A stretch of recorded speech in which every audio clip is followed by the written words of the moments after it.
100-150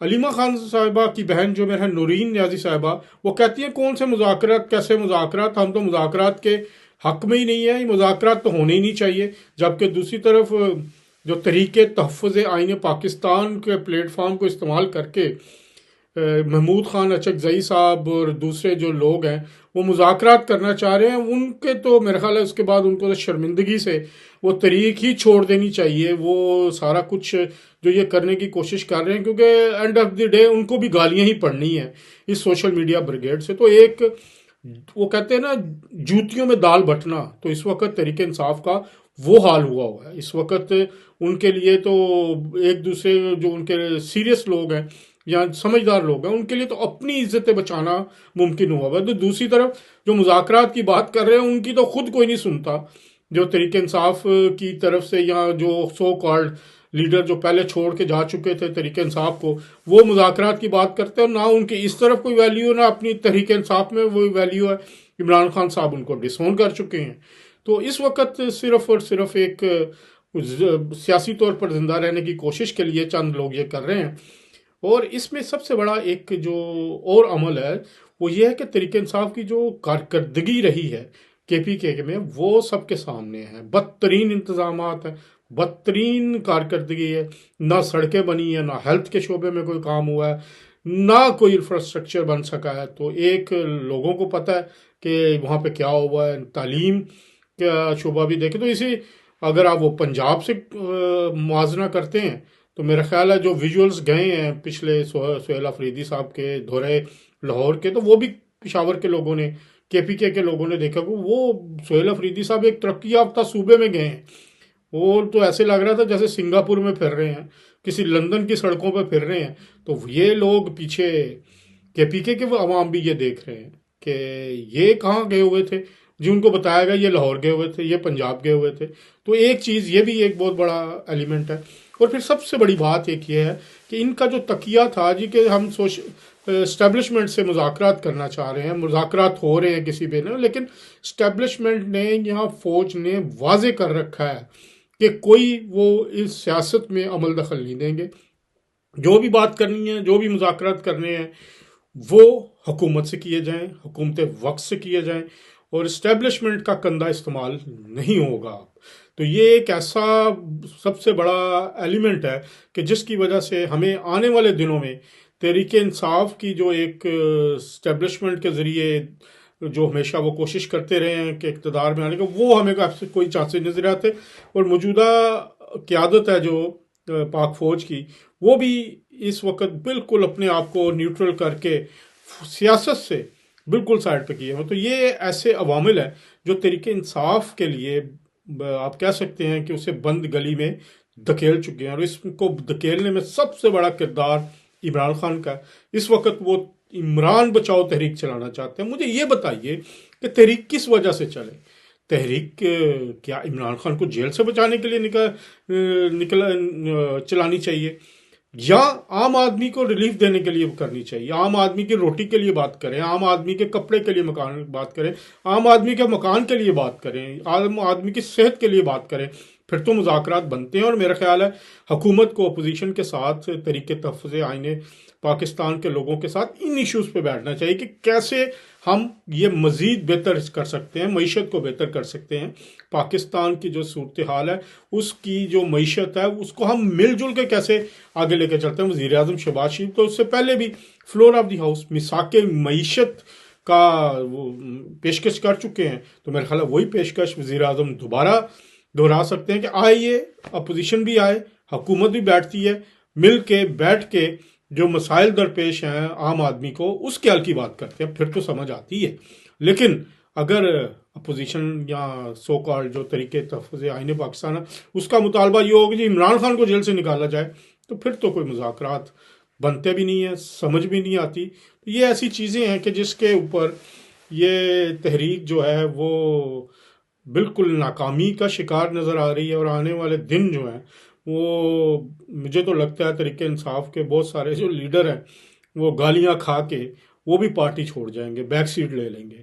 اور جو ایک تشدد کی سیاست علیمہ خان صاحبہ، نورین نیازی صاحبہ کرنا چاہتی ہیں، وہ جمعے وہ منگل کا شو ہفتہ وار وہ تھیٹرز میں پہلے شو لگتے تھے نا، تو وہی شوز جو ہیں وہ اس کی سمجھ لیں کہ ایک لگاتی ہیں وہاں پہ، وہی لگا کرے گا ٹیوزڈے کے ٹیوزڈے۔